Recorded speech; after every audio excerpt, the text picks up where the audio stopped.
This is what my room looks like. See all the Pokemon stuff. It's a little messy. You know why we're here today if you clicked on this video. Pokemon starters. A hot button issue in the community because there's always this long-winded debate of who's the most iconic Pokemon starter and will forever be a long-winded debate for generations upon generations to come. With today's ranking video, I want to do something different because I don't see this happen often when they're ranking the starters. People don't typically rank the starter trio. I feel like it's a much more fun and interesting way to look at this and to rank starters because you look at the trios as a whole and you're not trying to single out anyone in particular. In a weird way, it's kind of like ranking the starters and how they like introduce a generation. I don't know. But today, let's do it. Let's rank the starter trios of each generation by how iconic they are. Let's add nuance to this discussion. Give this video a like, subscribe, and comment. Let me know. If you disagree, I would love that. Tell me why you disagree. If you agree, then I automatically love you. But let's go ahead and rank the starters. And the images that I'm going to use are the final evolutions because I feel like in terms of ranking the trios, the best way to do it is kind of to use the final evolutions as a placeholder because then I can just, it like encompasses the line entirely. It's easier for me at least. But anyway, let's go ahead and rank the Pokemon starters by each generation on how iconic they are. Are we ready for this? Can we handle this? I think this will actually be a pretty easy video. I thought about this for years. I made TikToks about like how I rank the trios. So obviously there is a particular trio, or should I say pair, that automatically stands out to me. And that is from Gen 8. Wait, is that Gen 8? No, it's Gen 7. What's Let's Go? That is Pikachu and Eevee of the little... it's spin-off title, Let's Go. That is Pikachu and Eevee. We're going to put them in Deer because honestly, they're not a trio. I actually am surprised that they're here on this template. But you know what? We love them. Pikachu and Eevee. Y'all aren't a trio, but you're here for some reason. I didn't make this tier list template, whatever. But like I don't even consider the Let's Go games, like they're not main series games. They're just fun little spin-off games. They're very gimmicky. They were a conglomeration of like a throwback to Gen 1, but also like implementing Pokemon Go. It was fun. We need games like that sometimes. Like fun, very cozy Pokemon games. We need more of them.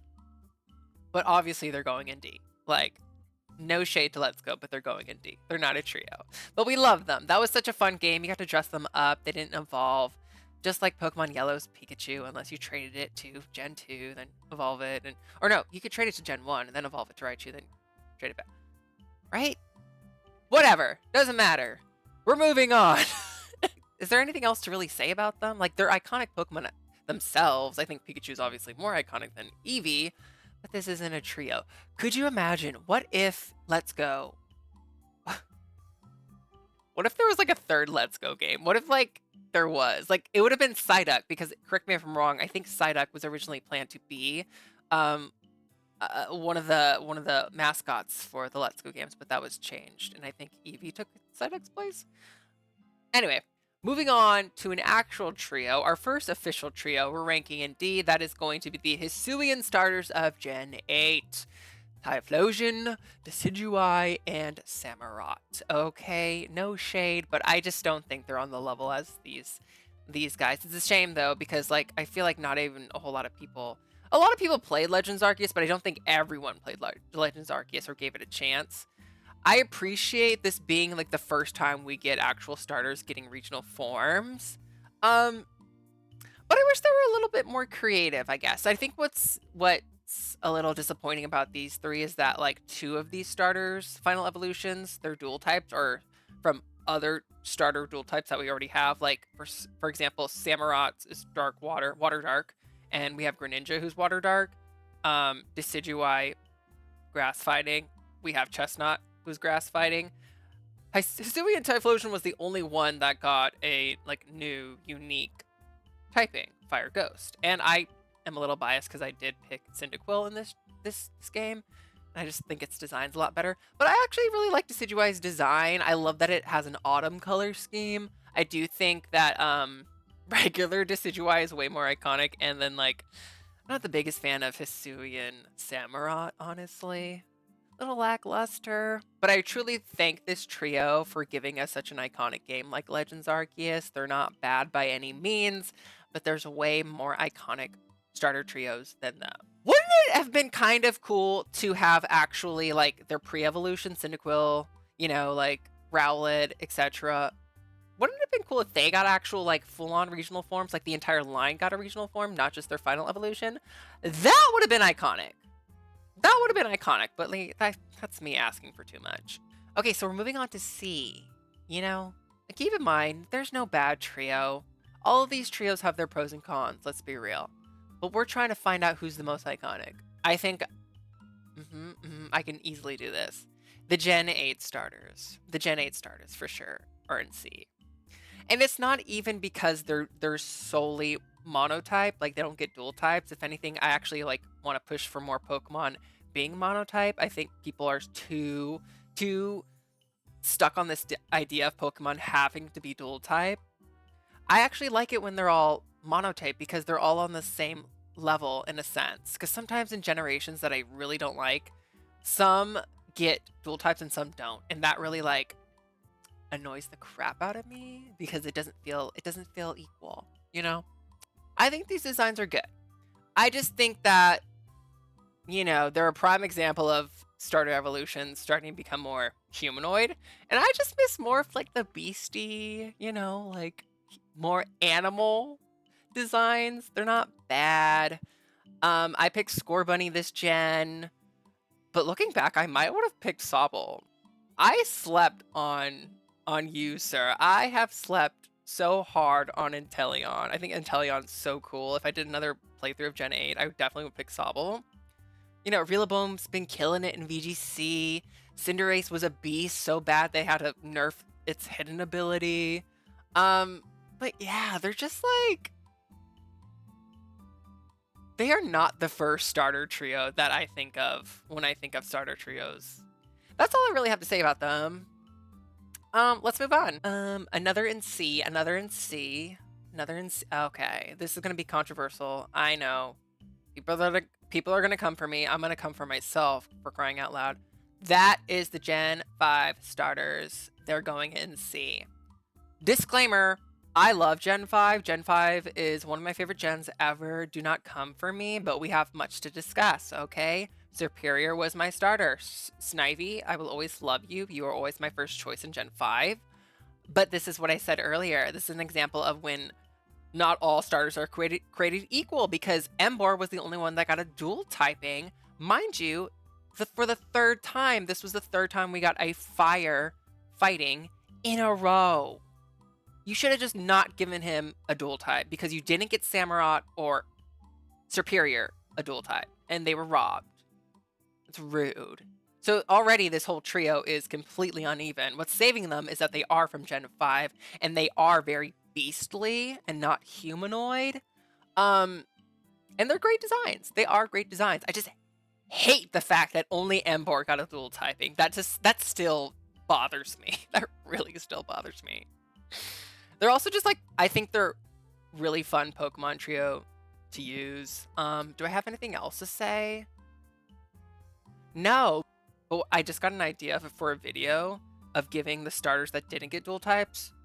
So stay tuned for that. If you want to see that video, please let me know in the comments. Okay, moving on to B. Look, we're blowing through this. Okay, B for blowing.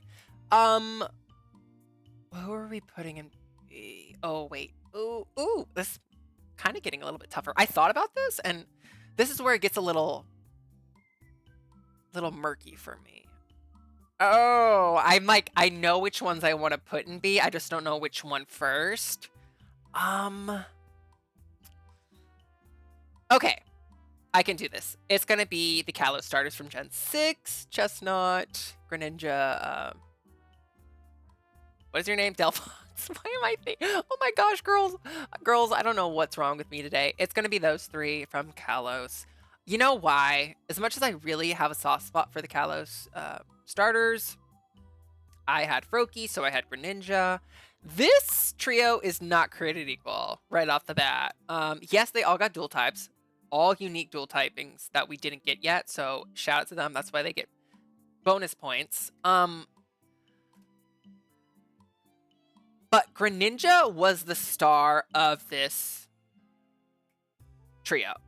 They gave like no love to Delphox or Chestnut in this generation, in my opinion. They're still giving so much love and attention to Greninja, and Greninja's an icon, yes, but like Pokemon, y'all slept on Delphox and Chestnut and gave them no flowers. You gave an Ash form to Greninja. You put Greninja in Smash. Like, Greninja is a very popular Pokemon. I love Greninja. I loved using Greninja in Gen 6, but like, it makes me feel so bad for the other two. They are like, Greninja's the Beyonce, obviously, and then, you know, Delphox is Kelly, and then Chestnut is Michelle. All right, and then next, I can easily put the Gen 4 starters above the Kalos starters, Torterra, Infernape, and Empoleon. See, this is when Pokemon started to really solidify, like, oh, if we're going to give dual types to every single Pokemon in the starters, like, we're going to, this is it. Everyone got one. Torterra, Grass Ground, Firefighting for Infernape. You know, this was second time in a row, but we could let it slide. And then Empoleon got Water Steel. Such a good typing. Love that. They're all great designs. I feel like no one outshined each other in this gen. They were all valid. Like, I feel like they were all popular enough to stand on their own. Maybe Infernape might have been the more popular one, but even then, like, it just felt like such an even distribution and representation for each one. And I think that's what makes such an iconic trio. You know, they're all iconic. They all get the spotlight. And that's what we're trying to do with this list, you know? You know? We're moving on to A. A is going to be fun because we're going to put 3 set of starters here. So I'm getting a lot of weight lifted off my shoulder. I feel a lot better about this now. Let's see. Okay, I could do this easily. This is getting so much more easier for me now. We're putting the Paldean starters. That's Masquerada, Quaquaval, and Skeledirge. Yes. Okay, so I picked Skeledirge because I'm obsessed with Fuecoco. Yeah. I love these starters so much. These are just like such fresh, unique designs. I feel like these are designs that we really needed after having kind of like, you know, Gen 8 starters not being the most exciting set of starters, in my opinion. They all have dual types. Granted, Skeledirge, we do get another Fire Ghost. We just had Hisuian Typhlosion, but at least we got Masquerada being Grass Dark and Quaquaval being Water Fighting, which was like starters that we haven't had, at least in dual types. I think none of them kind of like outshine each other at the moment. Maybe Masquerada at the moment because it's in Unite, and it's also like that line is Liko, who's a main character in the Horizons anime. That's her main Pokemon. But there's also Fuecoco for Roy, and then Dot has, you know, Quaxley. So yeah, I just feel like this is a new era. We're still getting used to them. I feel like the fandom really has received this set of starters like so much better than the previous Gen 8. I don't know. This, in my perspective, maybe I'm wrong. But they're iconic, and it's only up from here with these new fresh, fun Pokemon designs. And oh my god, I just want to say this with Skeledirge, like, maybe I'm just an apologist for this Pokemon, but like, so many people complain about Pokemon being humanoid, and the minute we actually get a Pokemon on all fours, y'all don't like it. Like, Skeledirge is on all fours. I love it when someone's on all fours, and I love it when a Pokemon is on all fours because they look like an animal. I love Pokemon that look like animals. And Skeledirge was like, yes. And like, I feel like some people just hated Skeledirge, and like, despite them wanting more Pokemon on all fours. Anyways, end of rant. Moving on. Okay, this pains me because this is one of my personal favorites, and that's Gen 2. We have Feraligatr, Meganium, and Typhlosion. I want to say this first and foremost. Gen 2 to me, maybe I'm just biased. Gen 2 is probably... No. Gen 2 is the second most nostalgic era of Pokemon to me. And it just takes me back. The music, the Pokemon, the starters, obviously, like, you just had to be there. There was something very special about Gen 2 and iconic because this was introducing new Pokemon. We thought that, like, well, I think we always had an idea that we were going to get new Pokemon eventually, but this ushered in, like, oh, New Pokemon. New Pokemon are here. They're coming, and there's going to be more and more. So Gen 2 really stands out to me personally. And yes, they are monotype. They don't have dual types, but they don't need it. Okay, they said we don't need dual types. Hell, one of the Pokemon from the last generation of the starters didn't get a dual type. And we don't need it either. Less weaknesses to worry about. I love each and every one of these Gen 2 starters. They're all kind of different. I feel like for Alligator, obviously being more physical attacker, I feel like Typhlosion's more of a special attacker. And then we have Meganium, who's just like there for support. She's not really an attacker. She's there to like get those screens up. Maybe do a Leech Seed. I love her. That was my starter, by the way. I picked her. I will always pick her. I don't care. So yeah, I just think, obviously, they've been here for so long. Anyone who, like, slanders them and just comes for them so hard, like, you're too young. I'm sorry, you're too young. You don't know what you're talking about. Go away. Go play Gen 8. It was your first Pokemon game. I put them so confidently in Tier 8, and no one's going to change my mind. This is going to be another controversial take. People aren't going to agree with me. Sorry. I don't even know if I agree with myself, but I'm putting the Kanto starters. Oh, okay. Come on. There you go. Kanto starters, top A. Listen, they're iconic. Arguably, yes, they might be the most iconic because they're the first set of trios. They're the first starters we got, so people are probably going to put them in S tier at the very top, okay? But we're always coming back to this issue that I have. But I hate it when a set of starters aren't all dual type. You gave Charizard flying type, okay? Venusaur poison type, which every grass Pokemon except for like Tangela was grass poison for some reason. Why didn't you give Blastoise a dual typing? Where was his dual type? I don't know what he would have gotten, but Blastoise could use a dual type. It would have been more fair. But what I will say is that these starters have been there. They're trailblazers. They're constantly getting representation. Some more than others. Charizard, a little bit overrepresented, which kind of like gets on a lot of people's nerves, mine included. Like, we love Charizard. Icon, yes, but Venusaur and Blastoise, give them their flowers. Literally, give Venusaur her flowers. You already know I'm a Bulbasaur stan through and through since day one. That was my first ever Pokemon. You need more representation for those two. Just saying. It's not all about Charizard. He's not the golden child. He is not the Jesus of Pokemon. Sorry. So yeah, I would put them in A only because a portion of the fandom who just hates Gen 1. You already know who you are. They hate it because it's like overly represented, and I get it, but like, that's still, I would never hate Gen 1, especially me being from Gen 1. I think that's why I put them in A, just because they are a little bit more oversaturated than the others. So that might like hurt them in a weird way. But yeah, I'm putting them there at A. Yeah.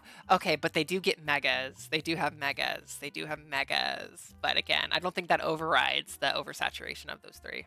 Okay, moving on to S tier. This is the moment of truth. This is where we crown our trio that will win this season of Pokemon's Drag Race. That is runner up. Am I still recording? I am. That is the Alola starters from Gen 7. Oh my god, that was a terrible announcement. I have to redo that. The runner up. Or the most iconic Pokemon trio, Gen 7's Alolan starters, Decidueye, Primarina, and Incineroar. A lot of people probably think that I picked Primarina, but I actually picked Incineroar this gen. But like, they were iconic, all flawless, such amazing designs. Remember when these leaked? I was so hyped because I was like, these are amazing, fresh, iconic new designs that like Pokemon just needed. And I think the leak still like is so iconic because I don't think that really ever happened. Did that ever really happen in Pokemon? Like such a huge leak like Gen 7, like revealing their starters before they were revealed. Anyway, that was insane. People thought they were fake. I always believed. I was like, that Primarina, the Incineroar, Litten. Oh my god. But like, Oh, such fresh new designs. We all got new dual types. Incineroar, Fire Dark, haven't had that. No firefighting here. Decidueye, Grass Ghost. Grass Ghost, yes. And then Primarina, oh, one of the best dual types ever. Water Fairy. Water Fairy. And she's a mermaid. Oh my god. I picked Incineroar for Moon, and then when I got Ultra Moon, I picked Primarina. But like, I feel like also just Gen 7 with these starters was just such a different era of Pokemon. It was new, it was exciting, it was fresh. We were getting regionals. Like they really represent that time frame of how exciting and just like reinvented and reinventive Pokemon was going to be with Gen 7. Um, this is just such an evenly distribution of Pokemon, uh, in my opinion. Like I just feel like they're all nearly on the same level and have gotten the most representation. Maybe Incineroar might be a little bit more popular just because they were in Smash, but even then so, the Sun and Moon anime, they all got their time to shine. I just think they're some of the best well-designed and fun Pokemon to actually utilize out of this entire list, and that's why I have to put them at S. But there is only one set of trio that could be on the same level as Gen 7, and that, of course, would be Gen 3 Hoenn starters.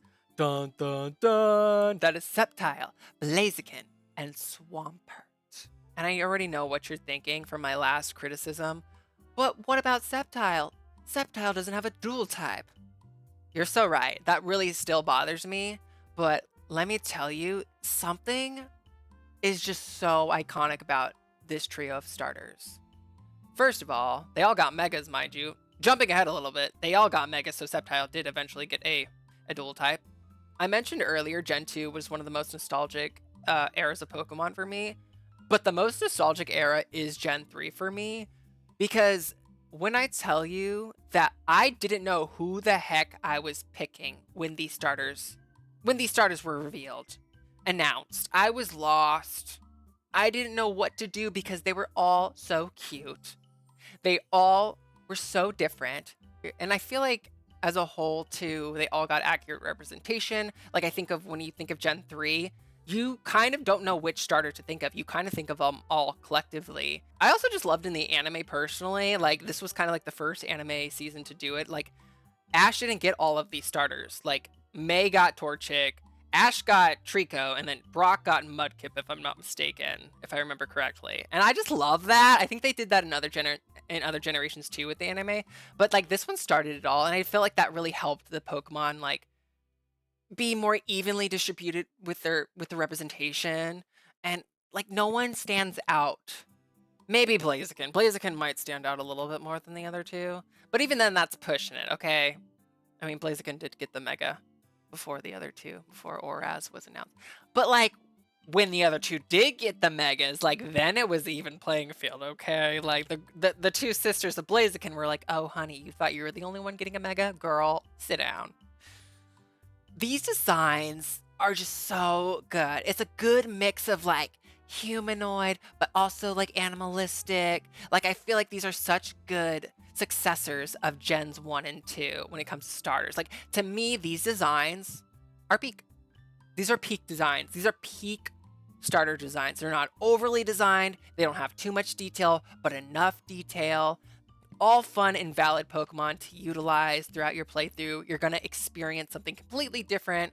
I guess you can kind of say that about any starter that you choose. I just feel like this trio, to me, really stands the test of time. They are iconic. I would love to see what Pokemon does with them if they do want to give them regional forms, if they do utilize these Pokemon in, you know, like another Legends game for a starter. And maybe I am just biased, but I almost never hear any slander from the fans, the community, about Gen 3 starters. There is very little to no slander. Fans love this line. I am living proof of it. Let's give a round to the most iconic trio of Pokemon, the Gen 3 starters of Hoenn. Yay! If I dream of the possibilities, if I dream Friends and family, thank you so much for watching today's video. It would really mean a lot to me if you would go ahead and like, subscribe, and comment. Let me know your thoughts and who's your favorite starters, who's your least favorite starters. And until then, friends, stay safe out there, protect yourselves always physically and mentally. And thank you so much for being you. I'll see you soon for another Pokemon video.